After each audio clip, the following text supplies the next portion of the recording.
এই পৃথিবীতে সবচাইতে খারাপ জিনিস মনে হয় মায়া, প্রেম, ভালোবাসা।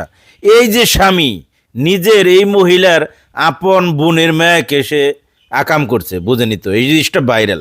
তারপরেও স্বামীর গলা ছাড়লো না, স্বামীরে ছাড়লো না, কেউরে মারতে দিল না।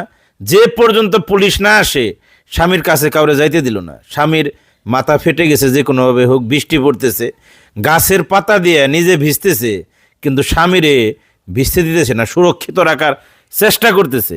বারবার এই বিষয়টা আমি উপলব্ধি করতেছি দূর থেকে, যে এমনটাও হয় অনেক ক্ষেত্রে। অনেক মহিলা হইলে হয়তো এতক্ষণ নিজের স্বামীরই একটা কিছু কইরা ফেলাইতো ভাই, কিন্তু এত কিছুর পরেও স্বীকার করতেছে স্বামীর ভালো না, স্বামীর চরিত্র ভালো না, স্বামী খারাপ, স্বামী সব স্বামীর আকাম কুকাম এই মহিলা স্বীকার করতেছে। তারপরেও স্বামীরে মারতে দিতেছে না, স্বামীর গলা ছাড়তেছে না, স্বামীরে সুরক্ষিত রাখতেছে, যত্নে রাখতেছে, ভালোবাসায় রাখতেছে। মানে কি বলা যায়, এটাকে কিভাবে ব্যাখ্যা করা যায় আমি জানি না ভাই।